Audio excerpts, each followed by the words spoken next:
funding for the Department of Defense as it fails to keep pace with inflation.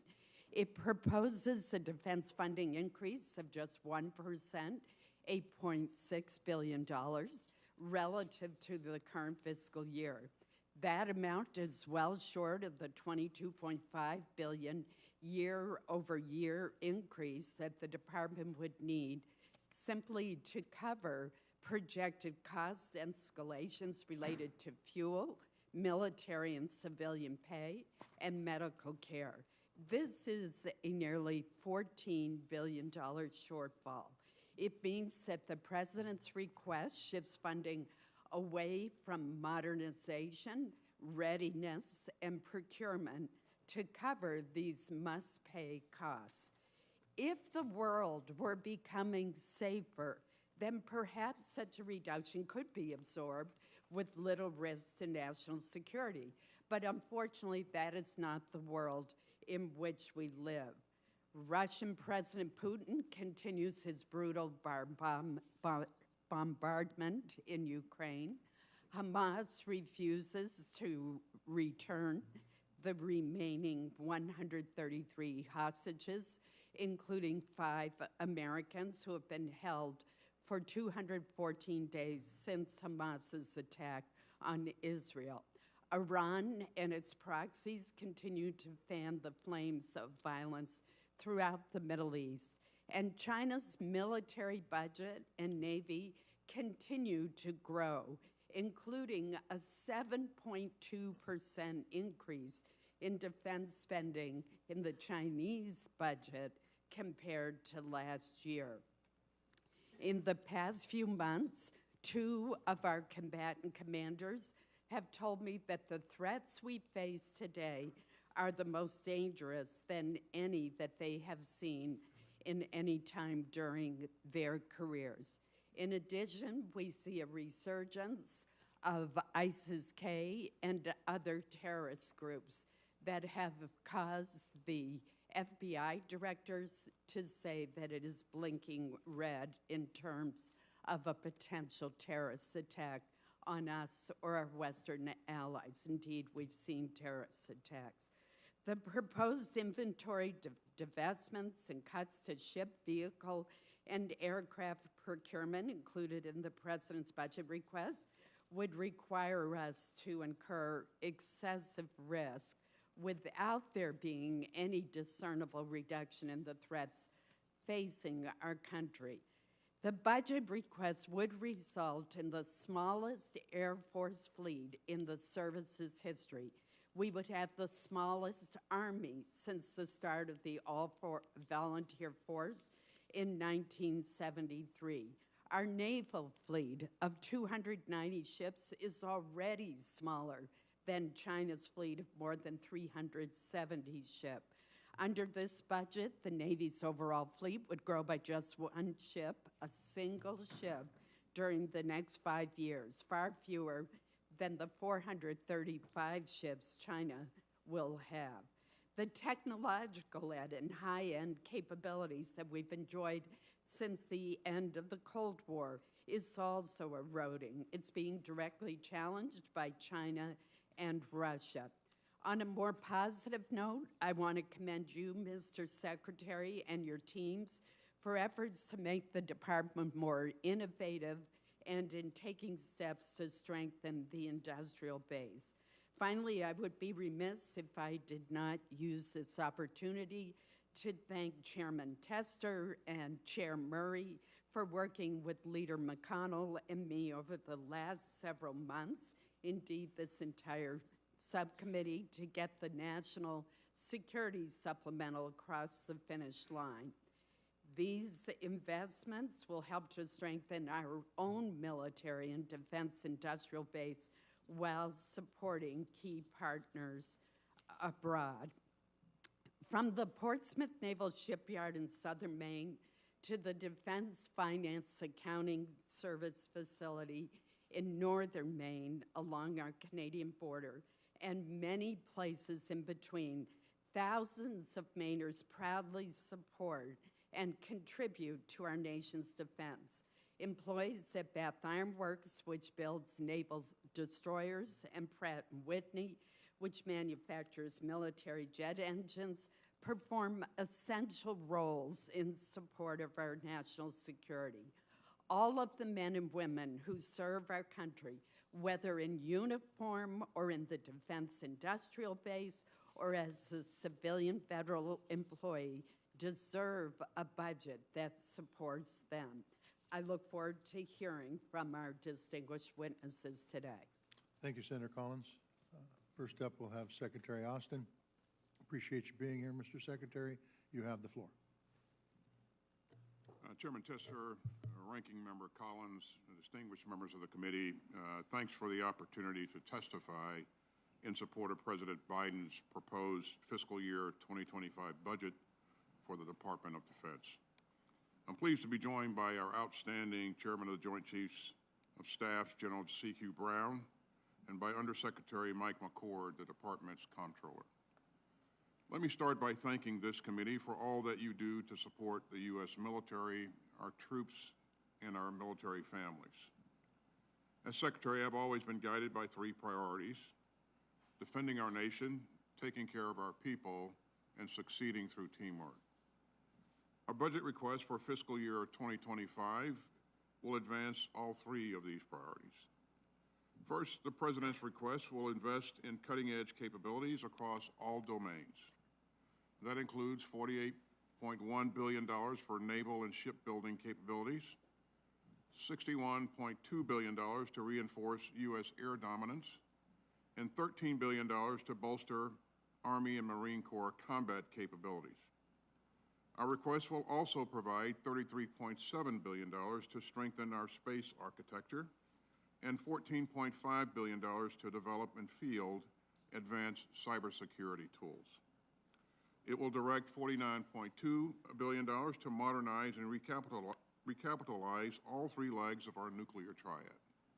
And it will sharpen our tech edge through a $167.5 billion investment in procurement and $143.2 billion in R&D.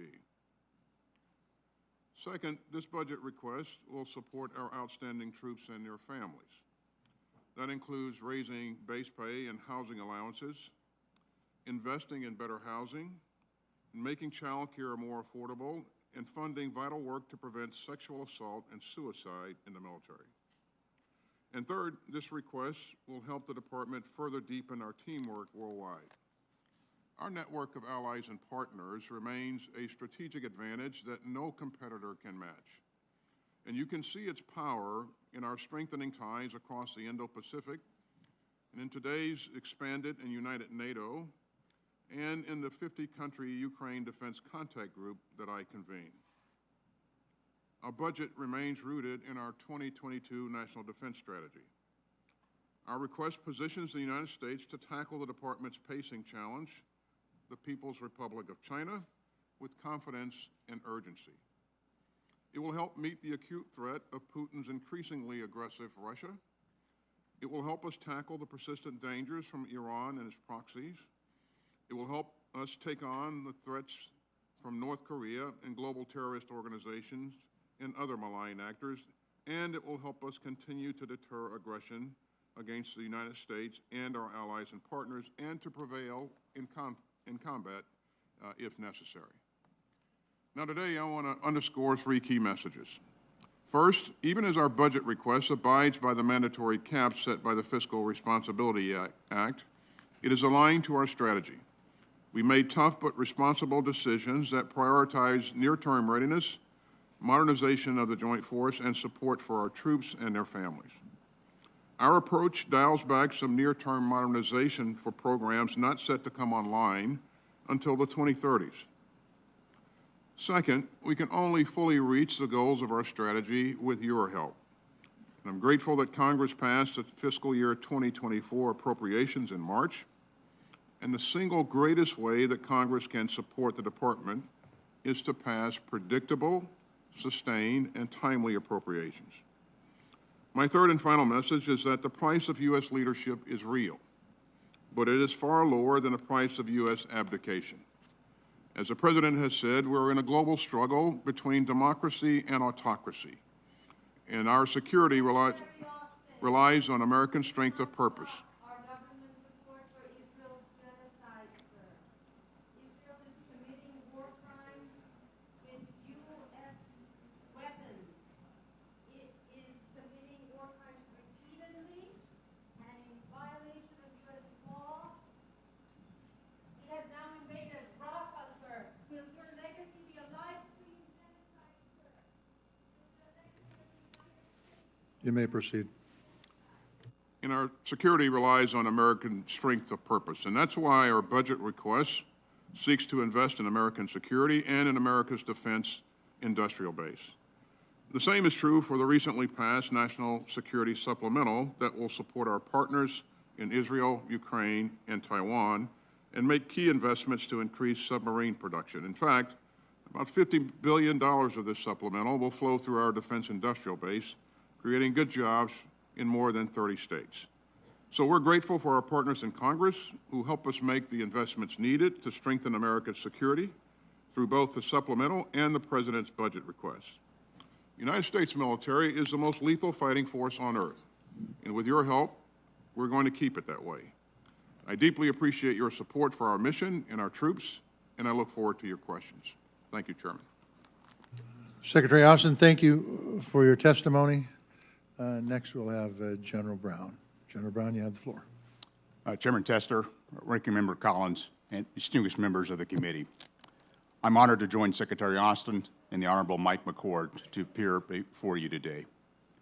On behalf of the Joint Force, Department of Defense civilians, and our families, I want to thank Congress for your steadfast support and the opportunity to testify on the fiscal year 2025 defense budget requests, which reflects our shared commitment to national security.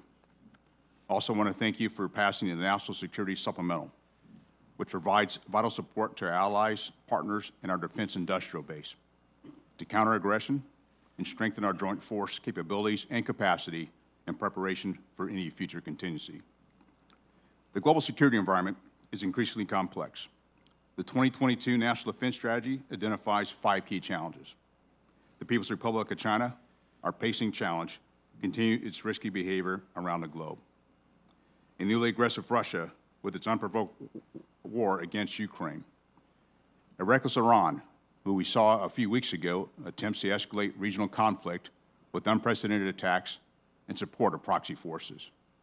A destabilizing North Korea, which threatens regional security, and violent extremist organizations which leverage instability to advance their cause.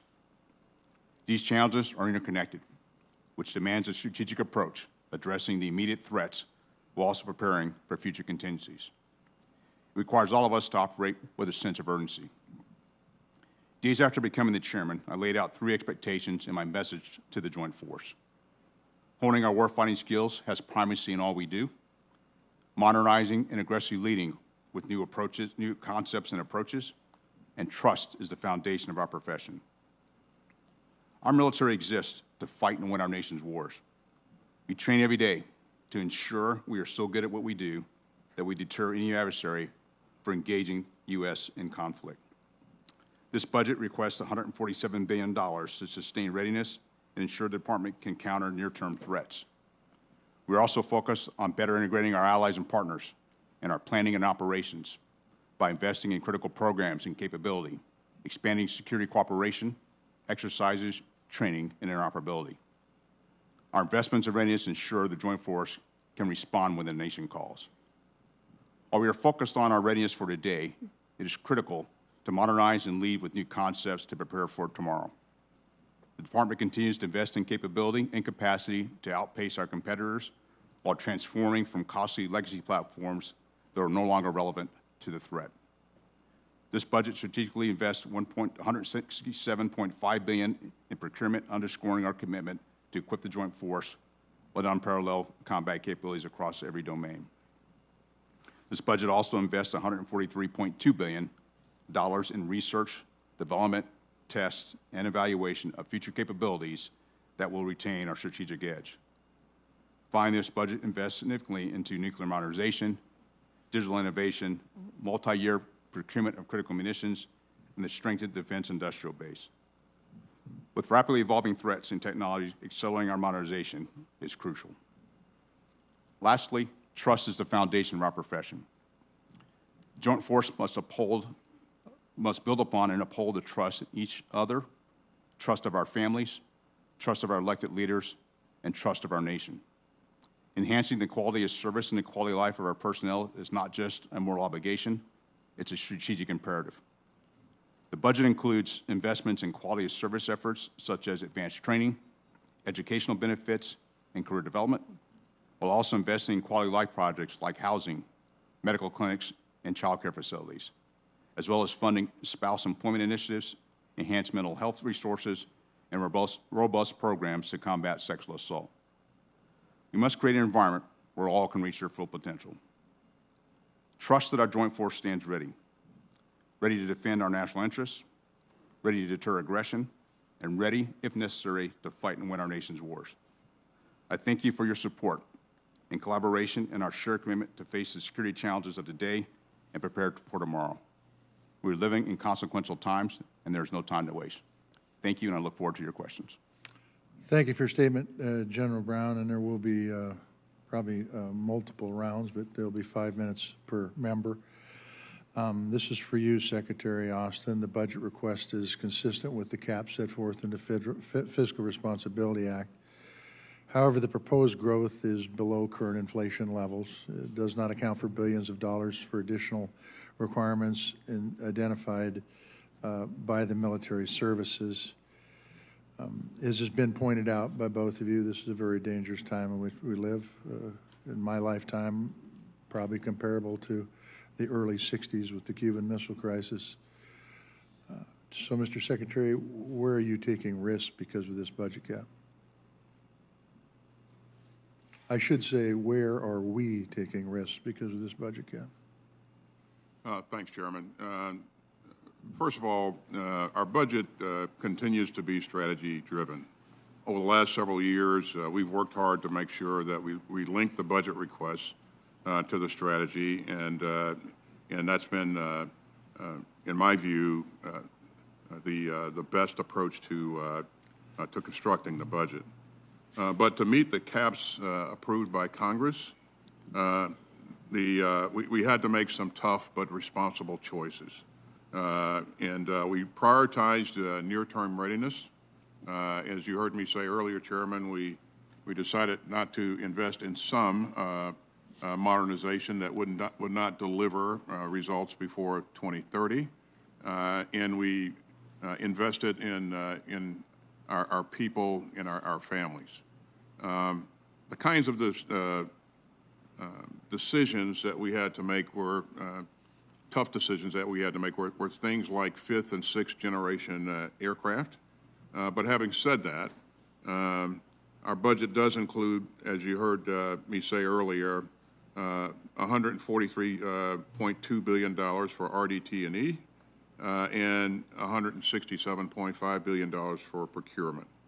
And because we accepted some risk in modernization for the out years, we'll need to have a growth in the top line in the out years to ensure that we can recapture some of the things that we weren't able to get into this budget. So let me follow up on that. You talked about you're going to focus on the projects that can give you results before 2030. So that means basically with this budget what we're doing is we're putting off expenditures into future budget cycles because these projects after 2030 are projects that will have to be taken care of fiscally, correct? That's correct, Chairman. And our plan is to, going forward, invest in those things, but we weren't able to do it in this budget. We've prioritized near-term readiness and taking care of our people, and I believe that's the right approach. Do you believe that in future budgets, if we're able to invest in those projects, that we will be able to catch up and remain on schedule? I do, Chairman, provided if we are provided the resources and the growth in the top line in the out years that we'll ask for. Okay. General Brown, you talked about where we are today. is there operational impacts from this budget today, over the next year? And what impact does this have, say, 5 years down the road?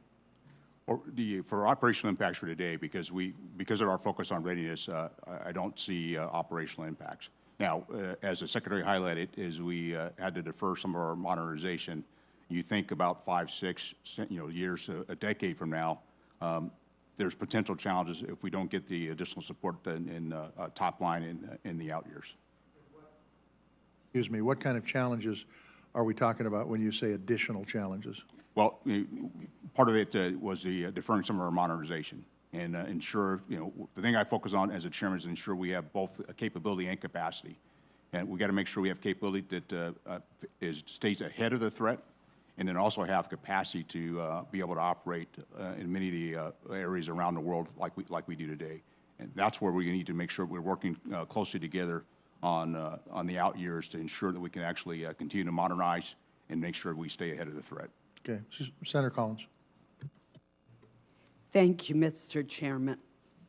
Mr. Secretary, let me follow up on the chairman's question by asking you a very basic question, and that is, if you had your preference, would you be operating under a 1% increase? In other words, do you think that Congress should revisit the 1% cap that is imposed by the Fiscal Responsibility Act?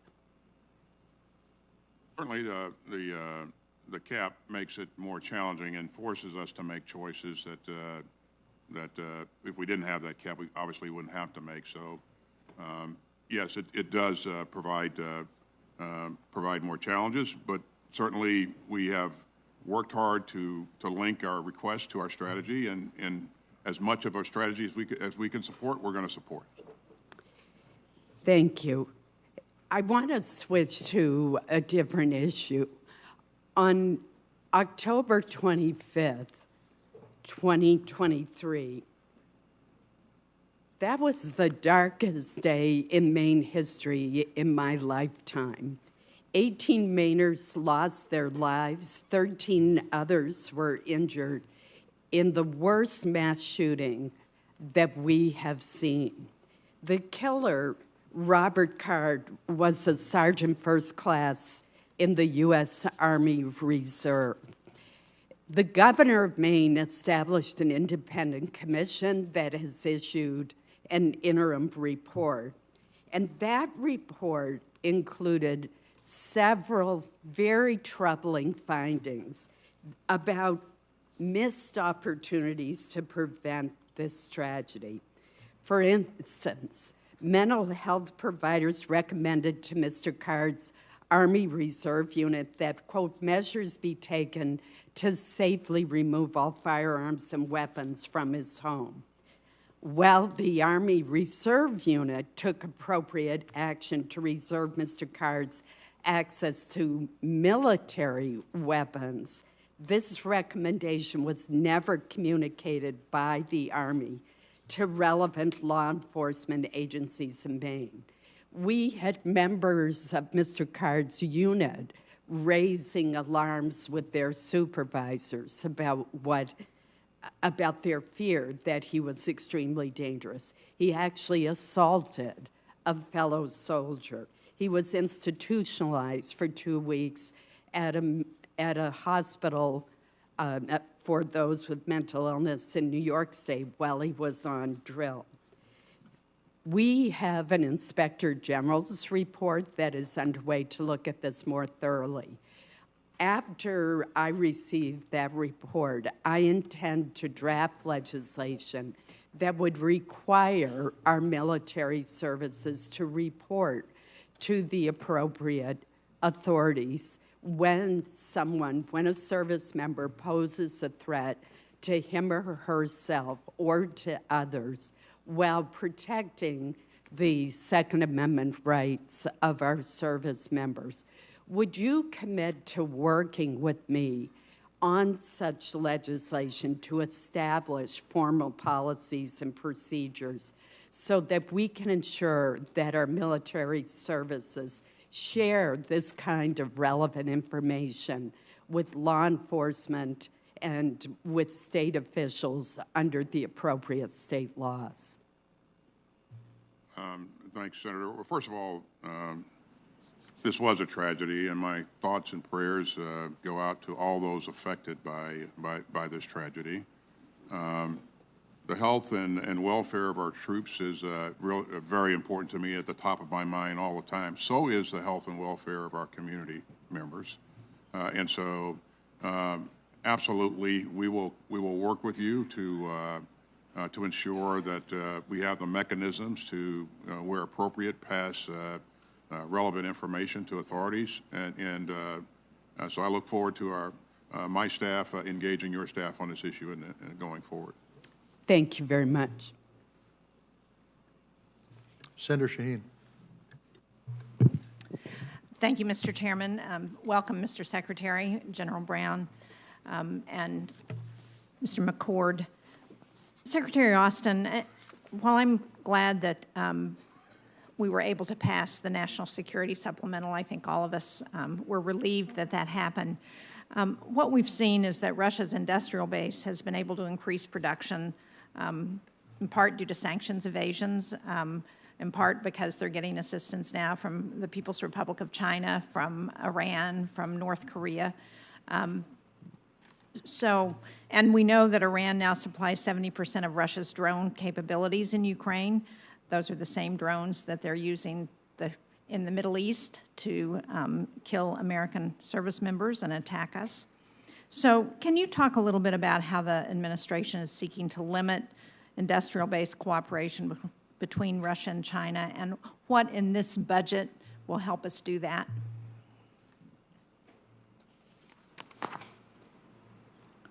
Well, we certainly have raised this issue in the right channels, Senator, and you are right. Prior to, at one point, Russia had experienced significant losses because of the work that Ukraine and its forces was doing. They had inflicted significant casualties on the Russian forces, destroyed a significant amount of its equipment, and so, to your point, we saw Russia engage North Korea, who provided quite a bit of munitions and missiles. The drones provided by Iran really kind of helped begin to turn the tide there for Russia a bit and allow them to kind of get back up on their feet, in addition to them increasing their production in their industrial base. But without the help from Iran, North Korea, and China, to your point, this probably would not have occurred to the degree that it has occurred. So we have engaged in the right channels to emphasize our serious concerns about PRC and others providing this sort of support. As you know, there are sanctions that we continue to look at in a number of areas, and we revisit those sanctions to ensure that we're being as effective as we can. But that continues to be a work in progress, and so this is a whole of government effort, and again, I think we're engaging in the right channels, but there's a lot more work that continues to need to be done. Well, thank you. Clearly, we still have work to do. Secretary Austin, the last time I saw you before the Armed Services Committee, we talked about the 60 Minutes report about anomalous health incidents, and you committed to taking a look again at the genesis of those incidents.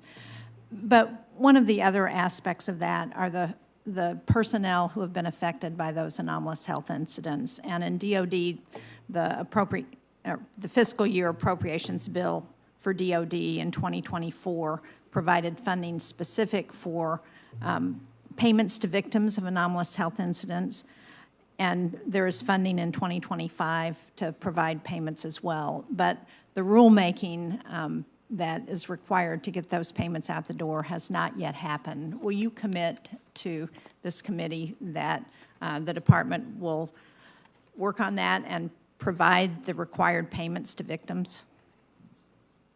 Absolutely, Senator. And do you know when DOD plans to publish its final regulations around this issue? I'll have to get back to you on that. I don't have a forecast. If you could get back to the committee, I would appreciate that.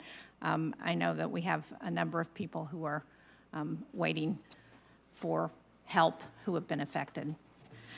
General Brown, this budget invests in important conventional capabilities, but one of the areas where we still have challenges is in the area of disinformation and misinformation. So can you talk about how the budget invests in our capabilities for cyber and in the information domain to counter what we're seeing from virtually all of our adversaries?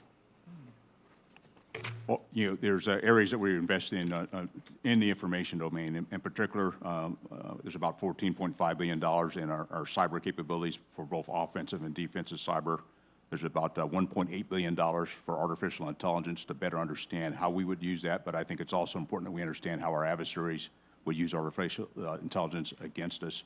And it's really, again, how we bring together our data and using our data and having good ways to analyze, particularly the misinformation, and ensuring that we stay ahead in the, particularly the cyber realm, to get information out and get the facts out early. And part of this is not only the investment in the technology, but it's also the investment in the training of our force to move at the pace of the way information moves today. That's something we'll continue to work on as well. Well, thank you. My time is up, but I hope we're also working with the Global Engagement Center at the Department of State, because clearly this is an area where we have an equal amount of work to do. Thank you. Senator Moran. Chairman, thank you. Mr. Secretary, thank you for your presence and service. The administration has halted a shipment of American-made munitions to Israel. Even if it's the administration's goal to reach a ceasefire agreement, does this not send the wrong message to our ally Israel and embolden Iran and Iranian-backed groups? We should not be signaling to Iran's enemies that our support is conditional. Many of us in this room worked hard to get aid included and passed by the House and Senate in the emergency supplemental.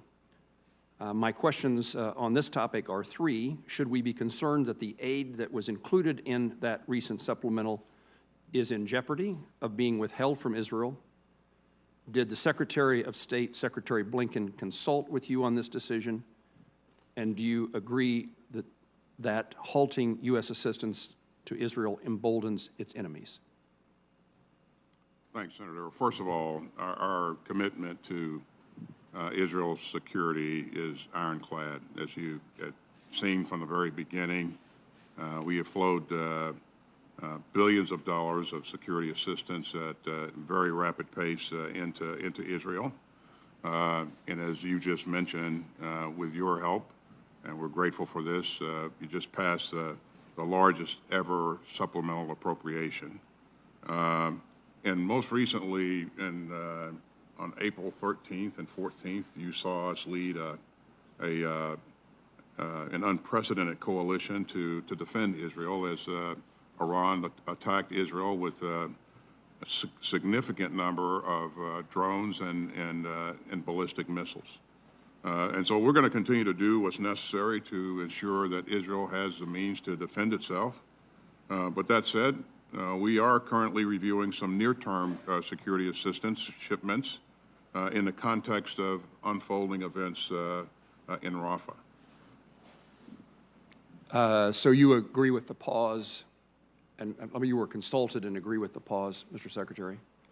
I think we haven't made any decisions. We did pause as we reevaluated some of the security assistance that we're providing to.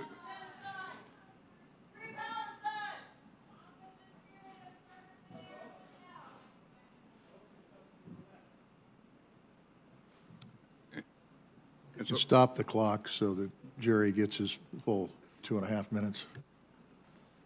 So we've been very clear, Senator, as you know, from the very beginning that, that Israel shouldn't launch a major attack into Rafah without accounting for and protecting the civilians that are in that battle space.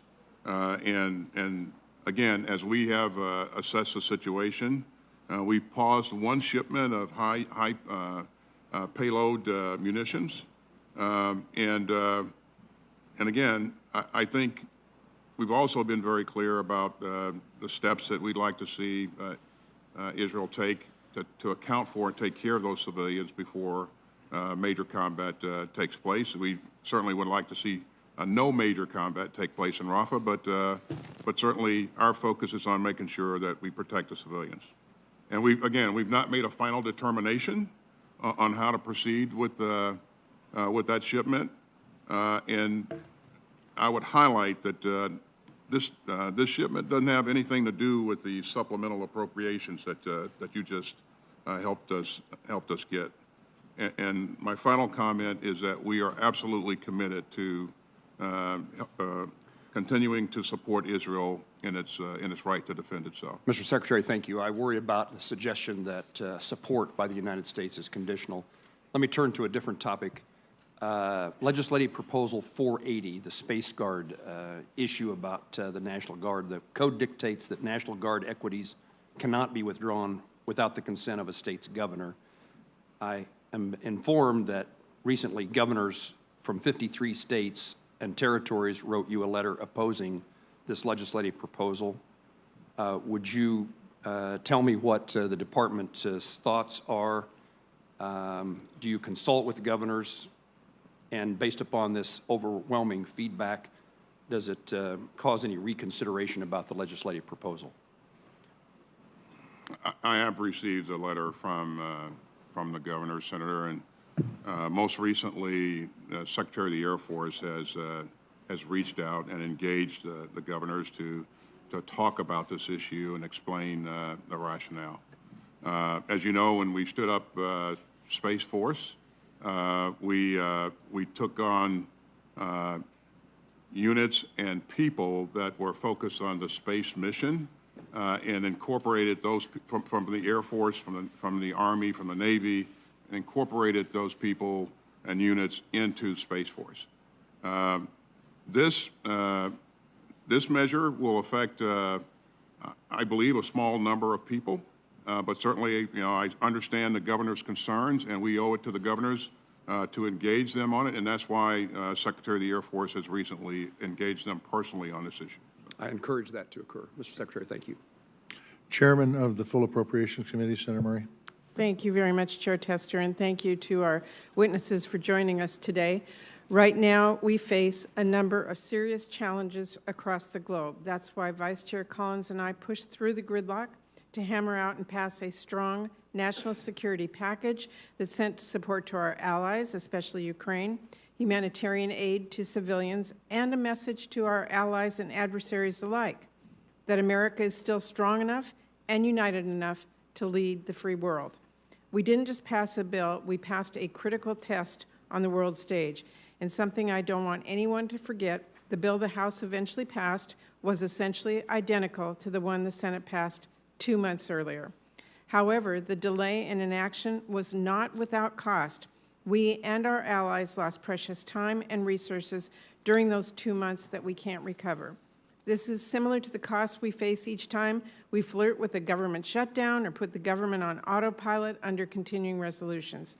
Those situations come with costs, and notably, neither China nor Russia face the threat of a government shutdown or a CR. I'm certain all of us agree that democracies are stronger than dictatorships, but we have got to prove it, and that will take bipartisanship. Because as we all know, our work is not done. We must maintain America's leadership and make smart investments to help reduce global conflict and instability, which of course keeps our country safe. That means ensuring our military remains the best in the world, supporting the men and women in uniform who sacrifice greatly to keep our country safe, having our allies' backs, and taking an all-of-a-government approach to keep our country strong and secure. We are working with tight fiscal constraints, but Secretary Austin, it is so important we make sure not only that your department has the resources needed to execute our national defense strategy, but that your counterparts across government also have the resources they need to keep our country safe. The 1% increase in funding provided for FY25 under the caps is as inadequate for non-defense spending as it is for the Department of Defense. Having just worked together to write and pass 12 bipartisan bills for FY24, we all know this very clearly. So as members talk about how we might increase investments to better meet our defense needs, we cannot ignore our needs here at home as well. When it comes to additional resources above the caps, which the Vice Chair and others have mentioned, I'm going to insist on parity for non-defense spending to make sure we are providing for our children and families, keeping them safe. After all, our safety also depends on our diplomatic corps, which works around the clock to prevent and end conflict. Our counterterrorism efforts and the law enforcement personnel working to identify and disrupt threats, our public health system and pandemic response efforts, the officials enforcing our sanctions to help choke off financial resources for dictators like Putin, our work countering the influence of the Chinese Communist Party, ensuring we remain on the cutting edge of research and manufacturing, and so much more. So with that in mind, Secretary Austin, can you talk about your work with your counterparts across government, whether that's at state or commerce or so many other agencies, and how their efforts assist the work you do to keep our country safe and factor into our national defense strategy? You've heard a number of secretaries say before, Chair Murray, that if we don't fund state and others to the right level, then we're going to need more bullets, because they do great and important work to move things towards greater stability and security in all regions of the world. And so it's this whole of government effort, this interaction between departments in support of our overall goals and objectives that really is what causes us to be effective. So it's important that they do get supported. Thank you. And as the chair of our committee knows, that includes our veterans and the challenges that they're having right now with the VA budget. Mr. Secretary, on the $60 billion that Congress appropriated to support Ukraine in its fight against Putin, a package this committee worked on for months, as this war continues now into its third year, how is this funding being used? What improvements are we seeing on the front line? Well, it's still very early on. As you know, it does take time to get some of this capability in, but we, in anticipation of the potential of getting the supplemental approved, we forward position some things, some critical things like air defense interceptors and artillery munitions, so that if it were approved, we would be able to rapidly move those things in support of Ukraine, and we are doing that.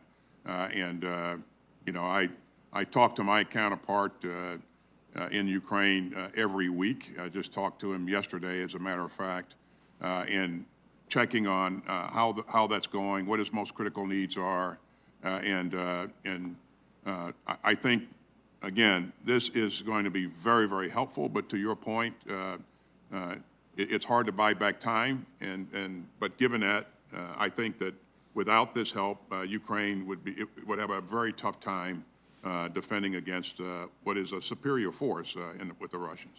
And is our inventory here at home being replenished? It will this supplemental will certainly help in a major way in that regard. I want to make sure that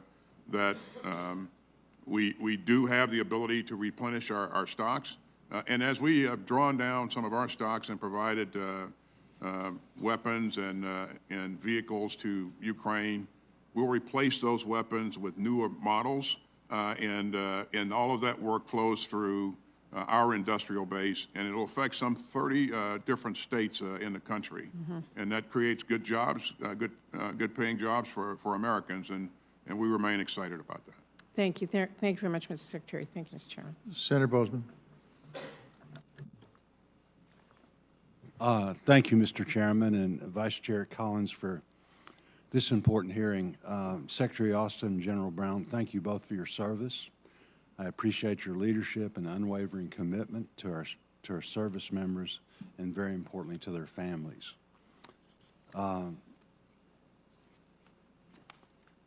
Secretary Austin, the National Defense Strategy underscores the need to prioritize interoperability and enable coalitions with enhanced capabilities.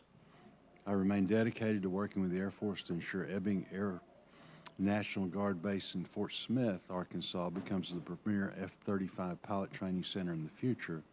It is important that this mission begins on time and with the necessary resources. Secretary Austin, can you speak to how this mission will strengthen warfighting capabilities and create an enduring advantage with our allies and partners? Well, this clearly provides the capability for us to enhance our interoperability, Senator, and it's a great platform, great capability. The training is always first rate because of the commitment of our trainers. And again, there are a lot of countries who want this capability, and having the ability to train to standard in country is absolutely important. And so it contributes to the overall readiness of the combined force. So you can, interoperability means having the right policies and procedures, but it also means the ability to work together with our comrades in other countries. Right. And so this face-to-face work that is conducted at places like this, I think, is critical. So. Thank you, Mr. Secretary.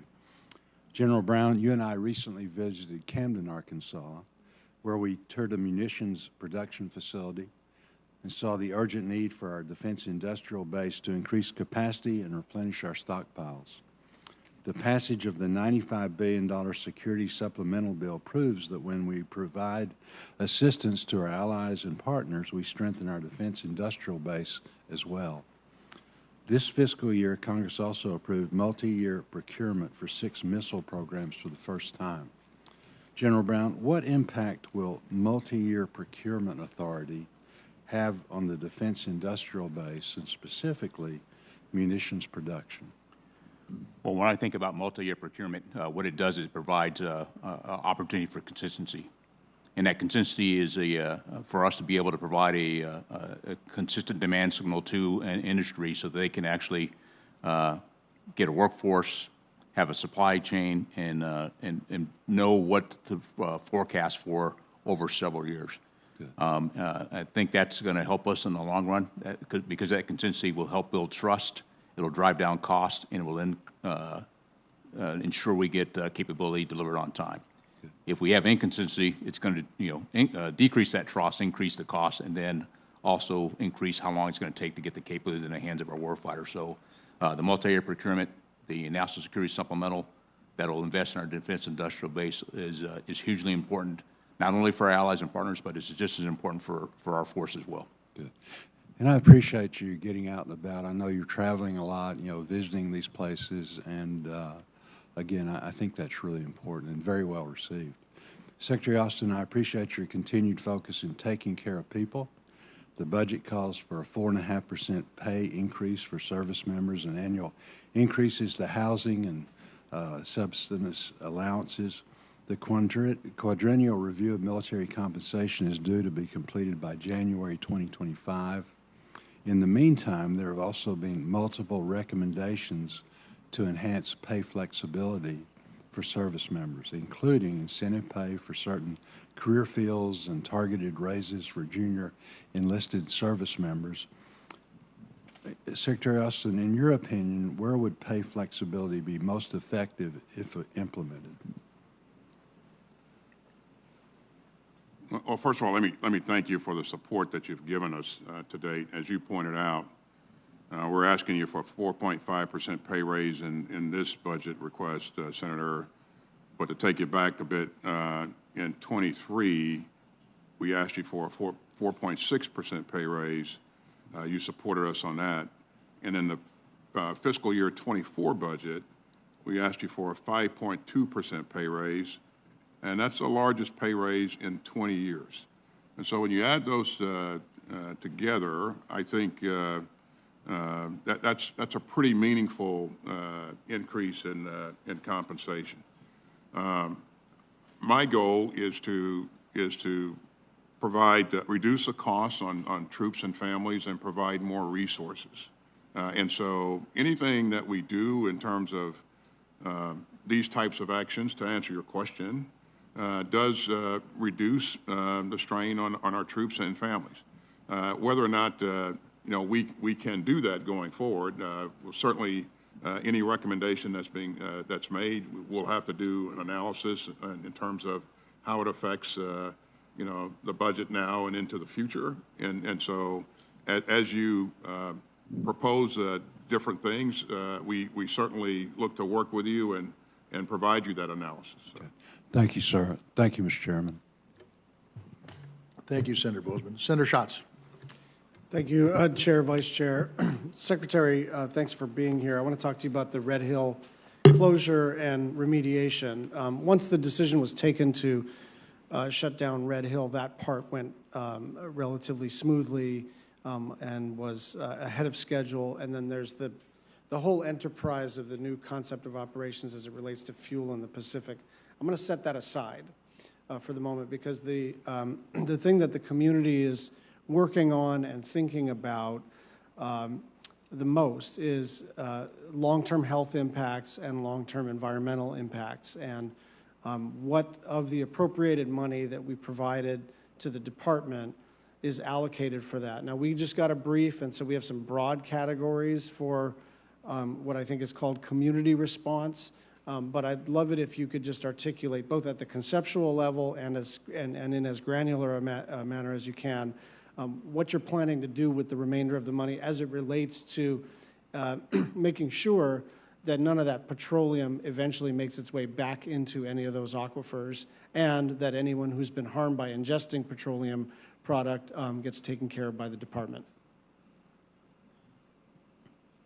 Well, thanks, Senator Schatz. As you mentioned, once the defueling was complete, then we stood down the Red Hill Task Force and then stood up a task force that the Navy is now in charge of and is charged with environmental remediation. And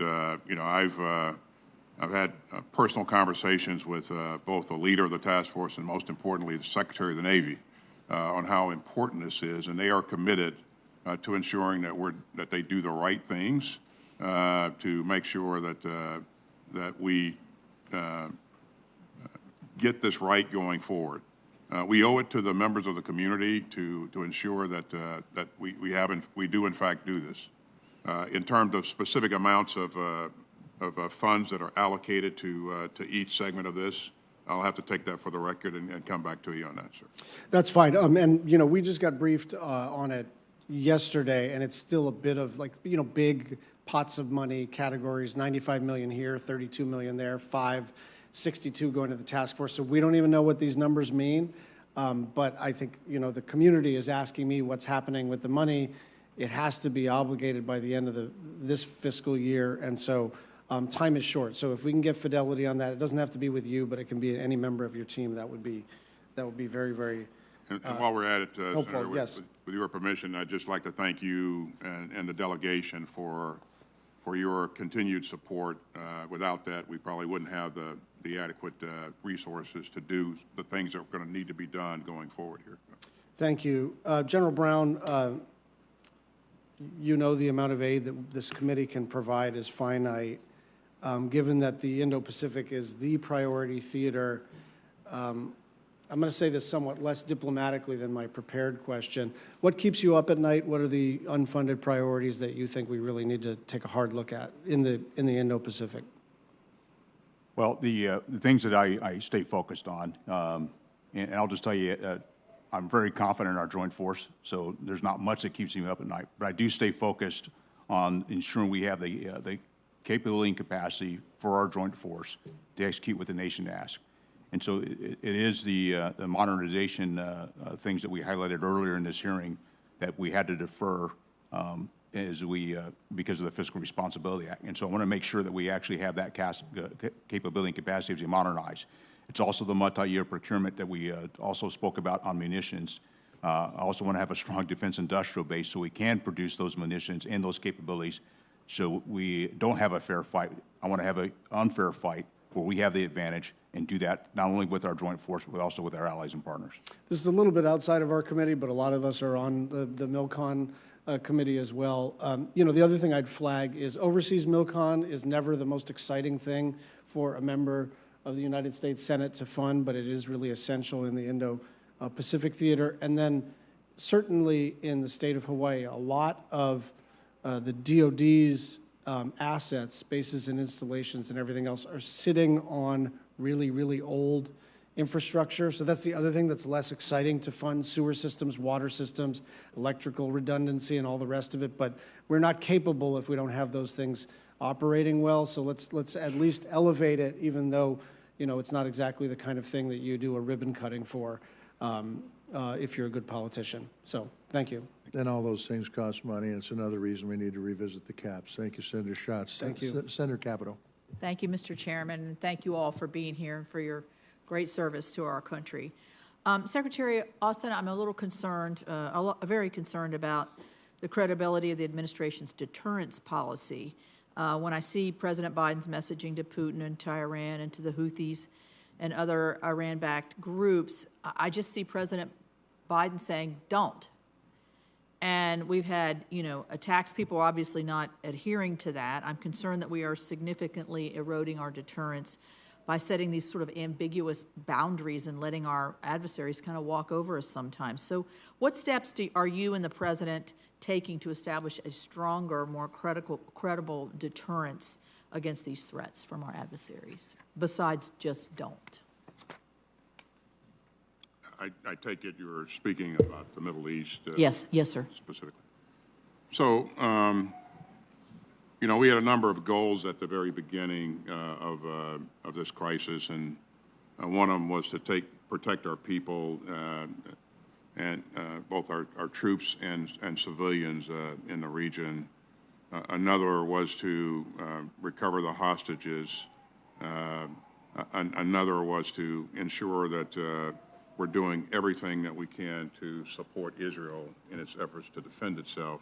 And then finally, it's our goal to ensure that we contain this conflict in Gaza and not have a regional conflict break out. So you saw us early on deploy some pretty substantial capabilities into theater to discourage people from trying to do that, from trying to blow this into a regional conflict. And I think even though there's been dust-ups throughout the region, we don't see a regional conflict at this point, Senator. So if you take a look at the attacks that were being conducted against our troops, you recall that in January leading up to January, we saw a number of attacks against our troops and our bases.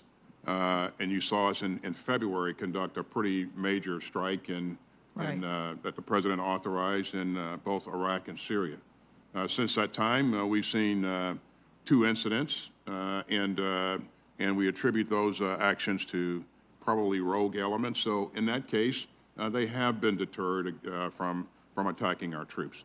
But in terms of Iran and its actions in the region, Iran continues to present a threat to the region, and that's something that we're going to have to remain focused on for sure.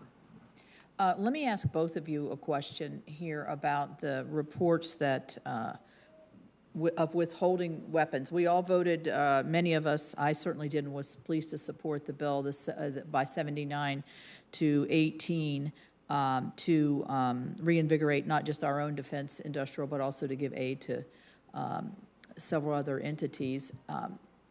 What is the status of withholding our weaponry that we voted to send to Israel? Are we doing that? Why are we doing that? again, you know, our commitment to Israel is ironclad, Senator, and you know, as I said earlier, since October 7th, we have flowed in billions of dollars worth of security assistance. And as you just mentioned, you just passed the largest supplemental in history that's focused on Israel.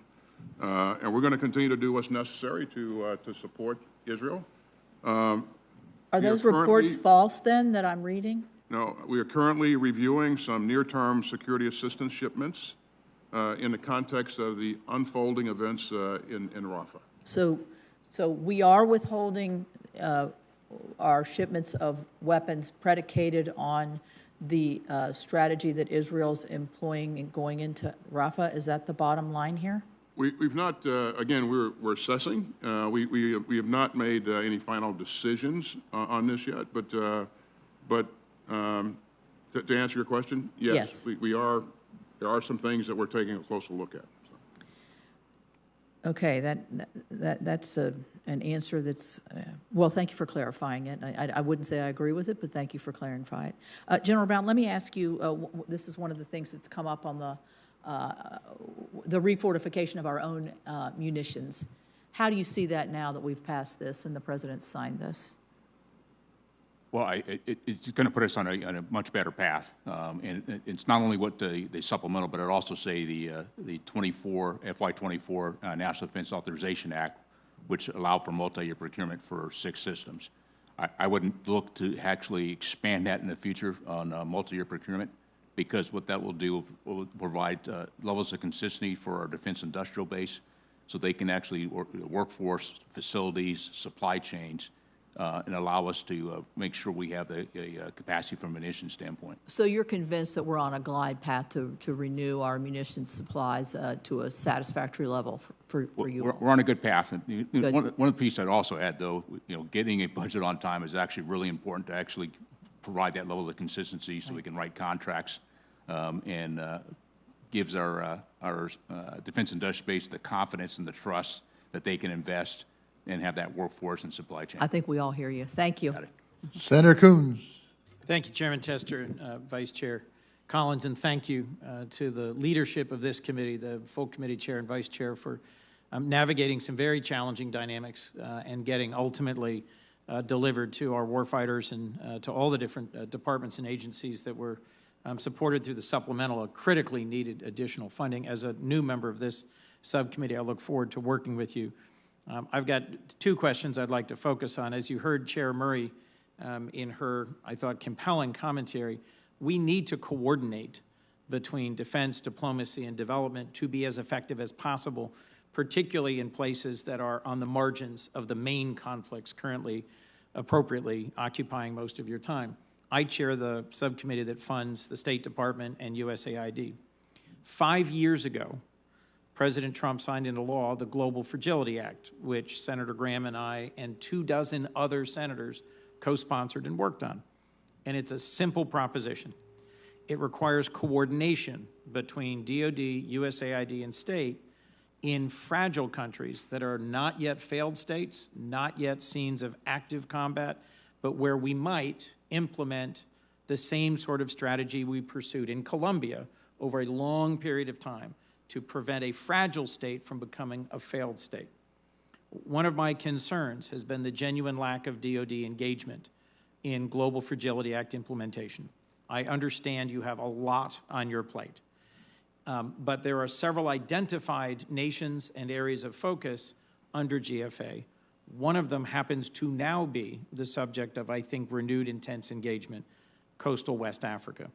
I've been to every country in the Sahel. I have visited the relevant air base in Niger that is now being occupied by both Russian and American troops, as we are likely being forced to leave Niger.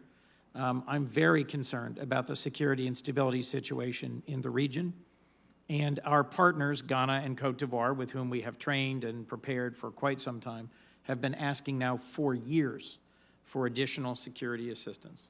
Mr. Secretary, I'd be interested in your input on what DOD's plans are for taking advantage of this existing structure for how we can coordinate planning between the diplomats, the development professionals, and the security professionals of our government and our allied partners in an area that is newly of some focus, Ghana, Cote d'Ivoire, Togo, Benin, because of the very real threats of violent extremist organizations, of Wagner, of jihadists in the Sahel threatening these partner nations. How do we plan to use this tool, sir? Well, first of all, we are fully committed to supporting the Global Fragility Act. And you are right, that area that you mentioned is of increased importance. You mentioned that we were forced to leave Niger. We will leave Niger, Senator, but as you know, what we do in order, well, terrorism thrives in ungoverned spaces. And what Yes. we typically do is to try to help countries develop their own capability to control their sovereign spaces. But you got to have a reliable partner. And in this case, you know, Sir, we could spend a lot of time on the coups in what am I- Mali and Burkina and Niger and how that happened and why. Not to interrupt, I don't mean to be rude. I have very little time, sir. I agree with you that we have an unreliable partner in Niger. I visited those facilities. I regret that the significant investment that we made there will not likely redound to our benefit. I just was wondering how you see prioritizing partnering with state and AID in developing security plans for coastal West Africa, if I might, sir. Yeah, so what I was going to say next Sorry. is that you are right. This is an important area, and we are working with state currently to address those places that you mentioned and potentially develop the capability to have a presence there and partner in a more significant way with a couple of those countries. And that work is ongoing now. Well, I look forward to consulting with you both about this because I think there is an urgency to it from a security perspective. I would agree. Chairman, this is what keeps me up at night, is a number of very capable foreign terrorist organizations that see this. If I might, Mr. Chairman, ask one last quick question. Damn quick. Damn quick. I've also recently visited in Jordan and Iraq, and I'm very concerned about the threat to our forces posed by exactly the low technology drones that Iran is providing to Russia at scale. I see that there is a specific counter-UAS fund in this year's budget. Just briefly speak to the importance of having flexible funding and our ability to develop and deploy quickly state-of-the-art defenses to this evolving threat to our troops. Thank you, sir. Senator Baldwin. Thank you, Mr. Chairman. Mr. Secretary, the Army continues to budget for tactical wheeled vehicles at rates well below the minimum sustaining rates industry requires to keep production lines open. And further, the Army is risking a gap in production by transitioning the Joint Light Tactical Vehicle to a company that has no experience manufacturing this platform. So I'm worried that the Army's management of these programs and their associated industrial base, the Army is due to complete a strategy for the acquisition of these platforms this summer. But I'm concerned about the Army's ability to grade its own work, frankly. The tactical wheeled vehicle sector is an important part of the overall industrial base and our national security strategy. So, Mr. Secretary, can I count on sound decision-making from DoD on vehicle programs? And further, will you engage the Office of the Assistant Secretary of Defense for Industrial-Based Policy in reviewing the Army's management of the tactical wheeled vehicles and providing recommendations? You can. I will. There's no question that Wisconsin's industrial base is critical, and so we want to make sure that we continue to do the right things and keep and make sure we have the capacity to address our needs going forward. So, Okay. Wisconsin's industrial base is something, of course, that's always on my mind, and so I'm going to shift to our shipbuilding. Mr. Secretary, we're all troubled by the 75-day shipbuilding review that found major delays among most of the shipbuilding programs. And I was surprised to hear that the Navy estimates that the frigate will be delayed by as many as 36 months. As you and I discussed last year, I worked to secure funding for the industrial base and workforce development programs that would support growing the skilled workforce that we need to sustain robust production of the frigate. I'm disappointed that it took the Navy 15 months to obligate the fiscal year 2023 funds. Mr. Secretary, will you explain to the committee the importance of continuing to fully fund the frigate program and its associated workforce development needs on a consistent annual basis? And will you commit to working with me to ensure that the Navy works diligently and responsibly to execute these funds? As you know, this budget request, Senator, does include requests for fully funding the FY25 frigate. But to your point, in terms of making sure that we have the workforce that can provide the capacity that we need to stay on track and keep up with the demand, that's critical. So the industrial base needs to be able to not only recruit, but retain the talent that's needed to do that. And we have to continue to invest in that. And again, we have to pick up the pace. And so we'll continue to work with industry leaders to in fact, do that. And I have met with some industry leaders and talked about what we're doing with the resources that are being provided to investing in the industrial base, and we'll continue to do that going forward. And I think they are doing some things on their own to invest, but we have to work together in a more meaningful way to increase capacity. So. Thank you. Thank you. Senator Graham. Thank you. Rather than get in a fight about the Navy, why don't we agree with the following? That the Battle Force Ship Assessment Requirement Report issued said that we need 381 manned ships, 134 unmanned, for a total fleet size of 515, I think, by 2043. General Brown, is that right? Senator, I'm not familiar with the complete study, but I do know we need additional okay. capability. So I'm just assuming the people who issued this knew what they were talking about. We're on track to have 294 ships by 2030 under the budget proposal. Is that right, Secretary Austin? Right, okay, 291, yep. Okay. 29, and yeah, right. So we're at 293, and 2030 we're going to have 294. There must be a lot of shipbuilding between 30 and 40. The problem's money. It's not your fault. I'm not blaming anybody. I think this committee ought to look at an OCO account, if you believe the Navy is essential to deterring China, that to come up with a sustainable plan to get our Navy in shape to deter war with China and other places. I think we got to look at sort of modernization OCO. I want to have a bipartisan discussion about to give you the ships and the things you need to win the wars we hope we never have to fight by deterring them. So let's go to Ukraine right quick. General Austin, you said that Ukraine is a vital national security interest of the United States. How that ends, do you agree? That if we lose in Ukraine, pull the plug on Ukraine, we'll send a signal of weakness. That's right. Yeah. That's right, Senator. I agree with that. And General Brown, I'm sure you agree too. I do agree. I totally agree. There are people on our side, Senator Collins will tell you, we hear from them all the time. Just, it doesn't matter, pull the plug on Ukraine. All due respect, you're wrong, in my view. So I'm going to keep supporting Ukraine.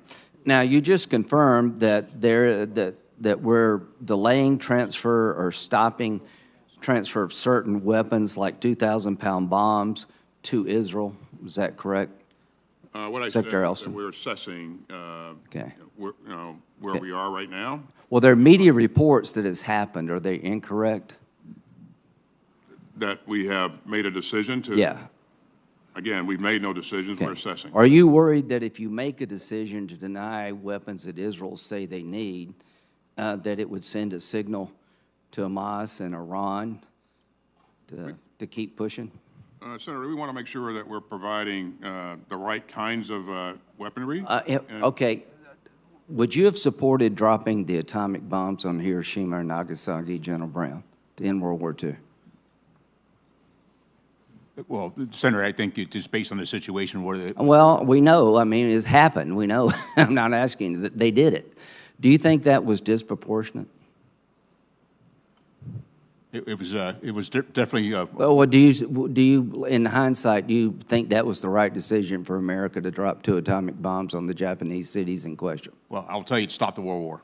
Okay, well, so we had a, do you agree, General Austin? If you'd been around, would you say drop them? I agree with the chairman here. I mean, if we go back in time, says, hey, we got 2 atomic bombs, should we drop them? What would you say? Well, I think the leadership was interested in curtailing the. Well, what's Israel interested in? Do you believe Iran really wants to kill all the Jews if they could? The Iranian regime, yeah. Do you believe Hamas is serious when they say we'll keep doing it over and over again? Do you agree that they will if they can? I do. Hamas, okay, but right. Do you believe that Hezbollah is a terrorist organization also bent on the destruction of the Jewish state? Hezbollah is a terrorist organization. Okay, so Israel's been hit in the last few weeks by Iran, Hezbollah, and Hamas, dedicated to their destruction. And you're telling me you're going to tell them how to fight the war and what they can and can't use when everybody around them wants to kill all the Jews? And you're telling me that if we withhold weapons in this fight, the existential fight for the life of the Jewish state, it won't send the wrong signal? Do you still think it was a good idea, General Austin, to get out of Afghanistan? I support the president's decision. Yeah, I think you do. I think it was a disastrous decision. If we stop weapons necessary to destroy the enemies of the state of Israel at a time of great peril, we will pay a price. This is obscene. It is absurd. Give Israel what they need to fight the war they can't afford to lose. This is Hiroshima and Nagasaki on steroids. Senator Murphy, you're clear. Senator Murphy. Thank you very much, Mr. Chairman. Great to see you both. Thank you for your service to the country. It's pretty stunning to me how this country and our allies fail to learn recent history lessons.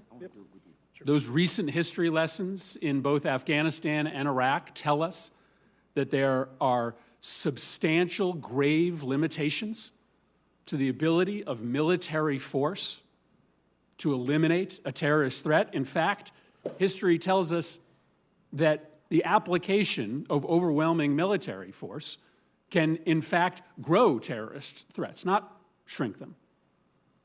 Mr. Secretary, you've said today that Israel has the right to defend itself, the United States supports Israel's right to defend itself. I agree. But if Israel's strategy is making it more likely, not less likely, that future terrorist attacks will occur, then it is not an effective strategy.